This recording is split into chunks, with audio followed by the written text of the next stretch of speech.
Good morning, Knicks Nation. Let's talk about culture change. We're hearing a lot about changing the culture with the New York Knicks. What does changing the culture look like? First off, what we need to understand is if you're changing the culture, it means that you're departing from your previous ways of doing basketball business. Let me say that again. If you're changing the culture, you're making a departure from your previous ways of doing basketball business, which means you're not going to be repeating things that you've done in the past that were bad for your basketball culture. In terms of the Knicks, this is very simple because the sins of the Knicks are laid out for everybody to see. For example, making bad trades. They've made many bad trades over the last 20 years. Not developing their drafted players. Giving up on them too soon and trading them. They've done this several times in the last 20 years. Let's just look at a couple of examples, just recent examples. The New York Knicks hired Mike D'Antoni around 2007, 2008, somewhere in that vicinity. Mike D'Antoni was known as an offensive coach. In fact, some called him an offensive genius because of what he set up in the Phoenix Suns organization as far as his philosophy of offensive basketball.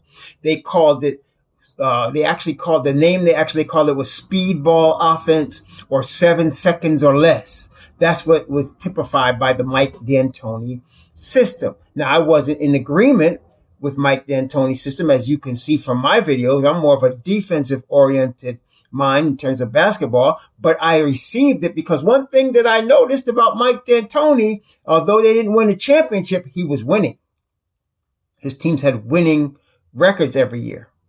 Okay, so I was kind of looking forward to that, even though it was going to be a different system than I liked. But it was the Knicks, and they picked him fine. His first 2 years, I think they won 30-something games each year, and they were building. The third year, they had already now had, by his third year, they had Wilson Chandler. They had Danilo Gallinari, who they drafted. They drafted Landry Fields. They had Timothy Mozgov. I think they might have drafted Landry Fields his fourth year. But they had Timothy Mozgov that they drafted. And based on that core, especially Danilo Gallinari and Wilson Chandler, they began to look like a Mike D'Antoni team. And in that third year, they went and got a point guard. See, because in D'Antoni's system, you need a point guard to actually turn that car on. They had tried, if you remember, they had a guy named Tony Douglas. Remember Tony Douglas? He was a good player. He was a defensive player, but he was not a point guard. He was an off guard. He did not work in the Mike D'Antoni system. They didn't get rid of him, but he wasn't the point guard that can turn on the system.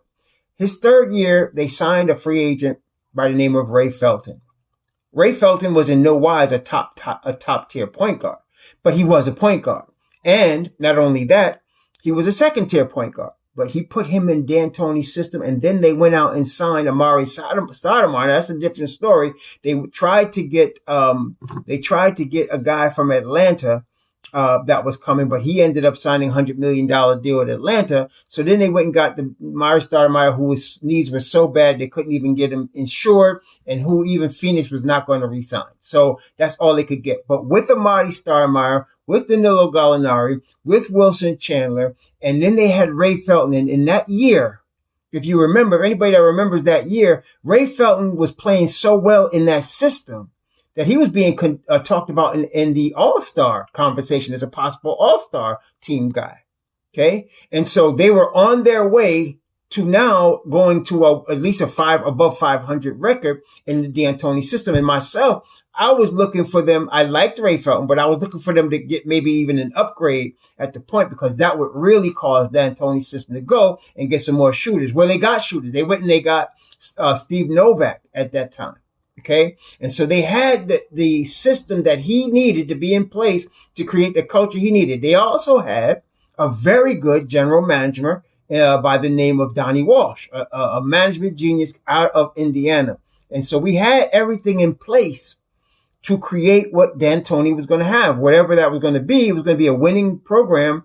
We were going to win a lot of basketball games. Championship, we didn't know, but we were going to win a lot of games. But what they do? Trade the whole thing away for Carmelo Anthony. Carmelo Anthony was 26 in his prime, but you were building a system. You traded away Carmelo Anthony. For Carmelo Anthony, traded away Danilo Gallinari, Wilson Chandler, and you traded away draft picks. You traded away Ray Felton, and you traded away lots of draft picks. You know what those draft picks became? Are you watching the Denver Nuggets right now in the Western Conference Finals? Those are the draft picks from Carmelo Anthony. Okay? Those are the picks. The guys that you're seeing now in the Western Conference Finals. Well, there's one that's a derivative of that. So you have Gary Harris, Jamal Murray, and the Joker. They were a direct result of the Carmelo Anthony trade. They had a guy named Nurkic, who the Joker became so good as a second rounder, they had to trade Nurkic. And then they got a draft pick for him, and that draft pick became Michael Porter Jr. Okay? That's what happened when you build a team the right way. Then they lucked out, because even after that debacle, they went and they did the right thing. They had Michael and D'Antoni quit because he's like, this is not my system. And then Donnie Walsh quit because actually people didn't know, but at that time, Donnie Walsh was trying to talk to Utah about a guard named Darren Williams, who was in his prime, who Utah was, they had a fight with him and the coach. Coach quit, and Darren Williams was ready to move on, and the Knicks were talking to them. But then Dolan stepped and put his thumb on the scale for Carmelo Anthony, and that was the end of that. Okay? But if you imagine Deron Williams in Mike D'Antoni's system. I mean, we had freaking Jeremy Lin after that, and we had Lin Sanity. It's only because he was a decent point guard in D'Antoni's system. Okay? But they lucked out. They got Carmelo Anthony, and what happened? Mike Woodson was on the bench with Carmelo Anthony. Mike Woodson's defensive coach. So what they do? They followed the Larry Brown formula. What's the Larry Brown formula? Larry Brown had Allen Iverson in Philadelphia. Allen Iverson was one of the most gifted offensive players ever, especially at the point guard position. He wasn't a true point guard, but he was so gifted offensively. So he wasn't gifted defensively. He was a guy that would cheat and try to make steals by cheating and getting beat a lot. He got a lot of steals, but he wasn't a good defensive player.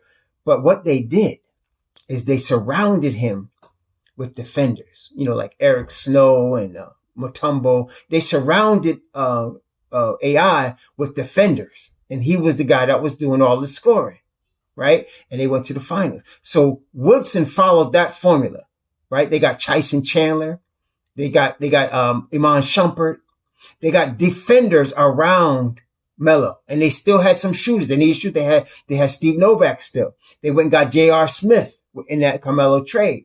So they had some shooters, and J.R. Smith actually, as crazy as he is, and some of the bonehead stuff he does, he was in his prime a really good two-way player. He played defense and he could score. So they surrounded Melo with defenders, and they won 54 games, right?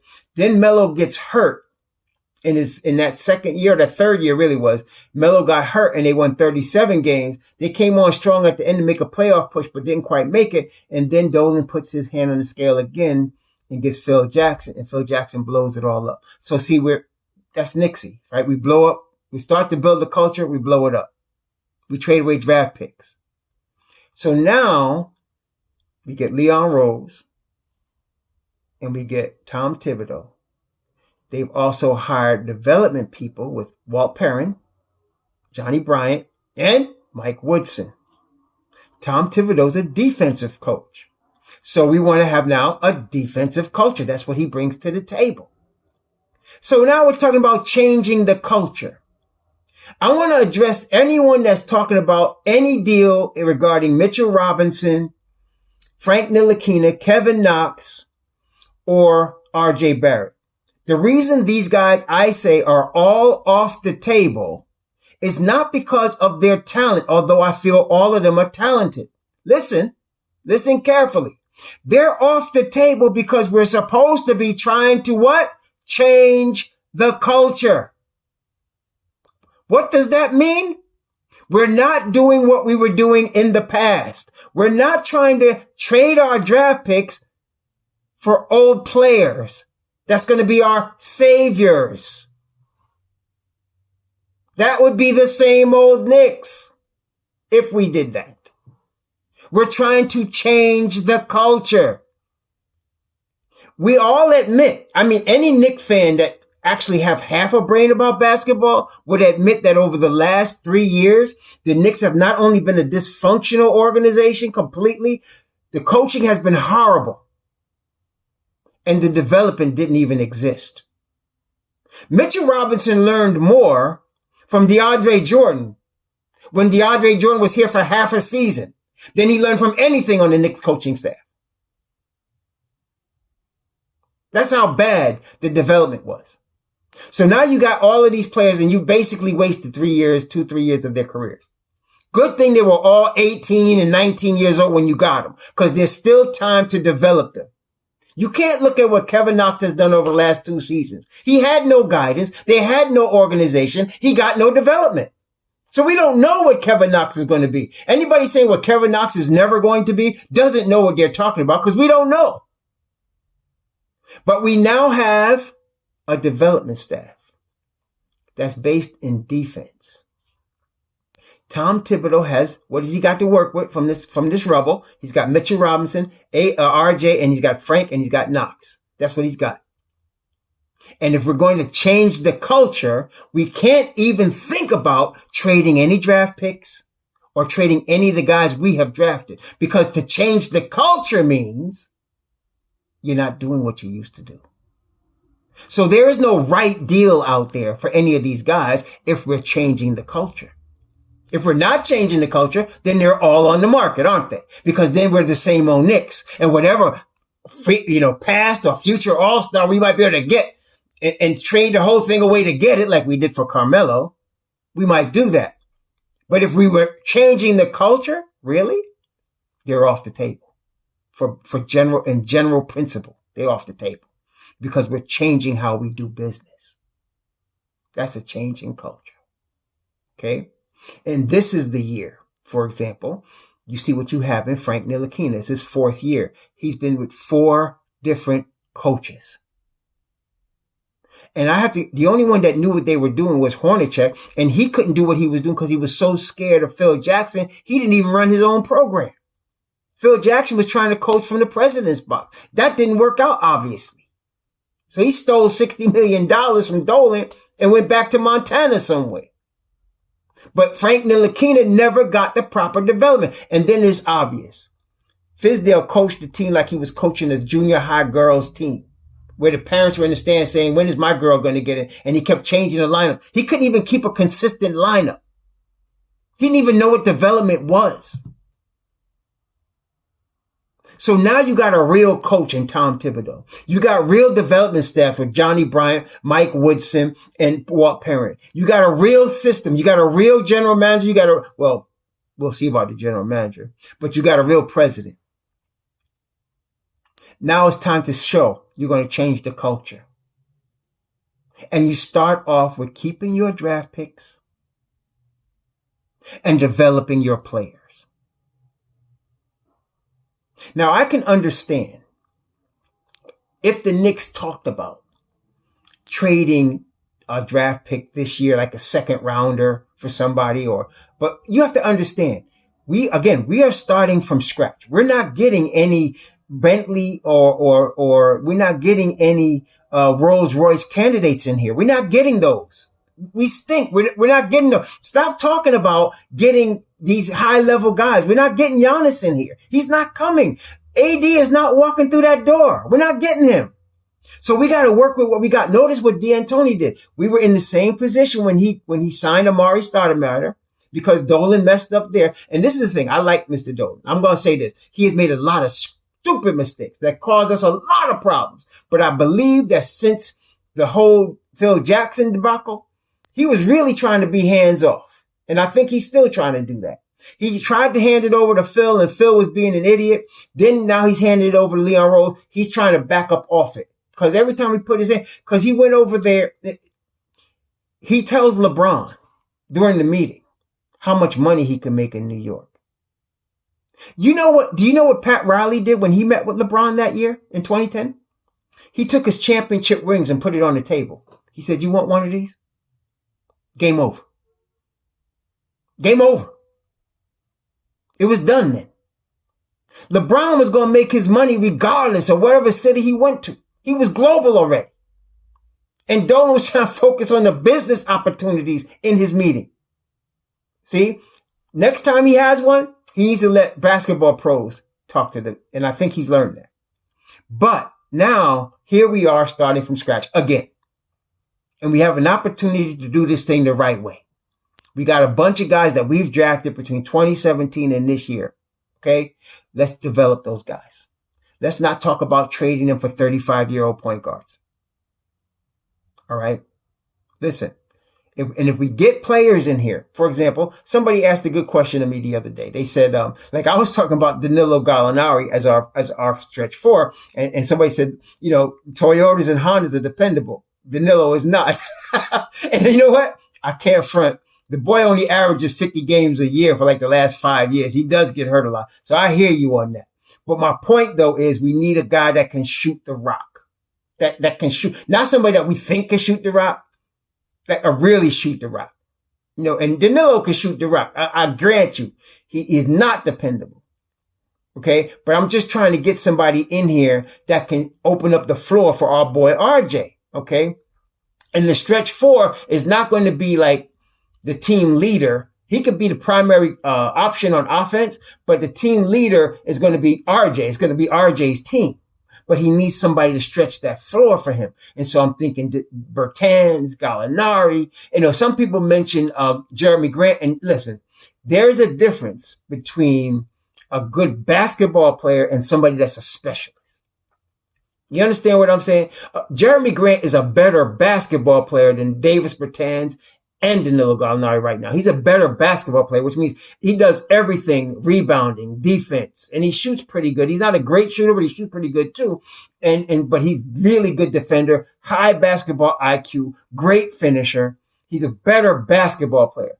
But Davis Bertans is a better shooter.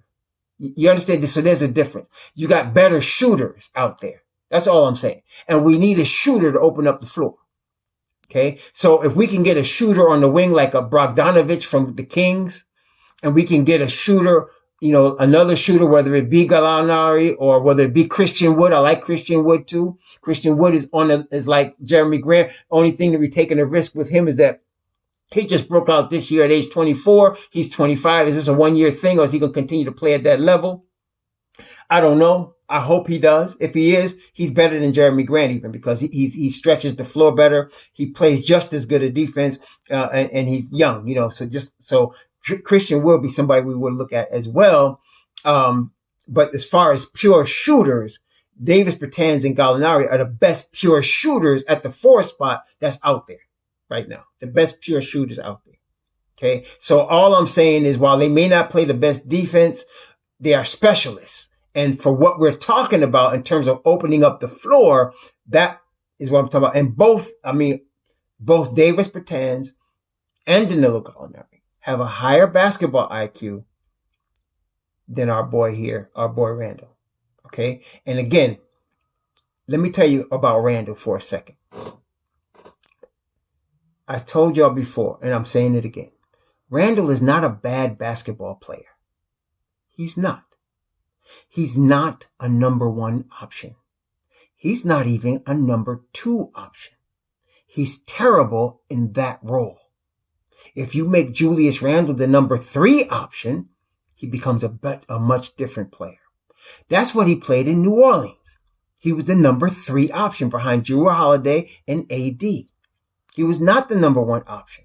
And when he was on the floor without those 2 guys, he played terrible. You need to have him as a 3rd or even a 4th option. But the problem is on the Knicks, he's always going to think that he's the number 1 option. If Julius Randle was to say publicly, I'll take a bench role, which you have not heard him say. See, the trade rumors about Julius Randle is not necessarily that the Knicks are saying this guy stinks, we got to get rid of him. It's not that. It may be Julius Randle saying, no, I'm not taking no bench role. It may be just like that. I'm not taking no bench role. No, I'm still the number 1 option. This is my team. That's a problem. Okay. That's a problem. That's the problem. So that could be, And everybody thinking no team. I've heard several people write something about nobody wants Julius Randle. That is a bunch of crap. That's garbage. See, an NBA player is an NBA player. Julius Randle's an NBA player. He's just not in the right situation. Smart basketball people know that. I'm telling you right now, if you offered him to Minnesota for James Johnson, they'd take that. They would take that. You send him to Charlotte is already, in fact, both Minnesota and Charlotte inquired about Julius Randle last year. So don't tell me that Julius Randle can't be traded for a pick. He can. We might only get a second rounder for him or a late first. Hey, I'll take that. I'll take that. And an expiring contract like a Cody Zeller or James Johnson. I'll take that because those are expiring deals and we're getting draft picks for him. But don't say nobody wants him. He's just in a bad situation here. He clogs the floor. He's not a floor spacer. He's a low block player. We got a low block player with Mitchell Robinson. We don't need another guy clogging the floor for RJ Barrett. RJ Barrett needs to be able to slash to the hole. And Julius stops that. Julius think that he Draymond Green. He can't dribble. He's a turnover waiting to happen. That's a bad move for him. But if you put him behind, if you tell him that he's the third option behind Karl Anthony Towns and D'Angelo Russell, he's going to look pretty good in that scenario. Defensively, Minnesota always sucks. When they let Tom Thibodeau go, they gave up their defense. But offensively, he's going to be very good. And he's going to snatch boards, just like Karl Anthony Towns snatches boards. Julius Randle going to get your rebounds. And he's going to be a ton to handle one-on-one in the low block when he's the third option. When he's the first option, though, it's a whole different story. And that's why I hear some of y'all talking about the Fred VanVleet situation. We can't sign Fred VanVleet to be a number one option. That would be a disaster. Not even a number two. Fred VanVleet needs to be a third option. And matter of fact, really, honestly, if we get a stretch four and we have RJ, and don't let us get another wing player like a Bogdanovich or a Harris that can shoot the basketball. Because now your point guard is your fourth option. And that's what you want. You want a distributor. You don't want somebody that's going to hog the ball and pound the air out of it. You want that ball to move. You understand? You want to win or don't you? You want that ball to move. Okay? So if we're talking about changing culture, cool. We need to do that. But let's do it then. Let's stop talking about trading our guys that we haven't even developed properly. Let's stop talking about trading draft picks when that's exactly what we need to change the culture. Peace.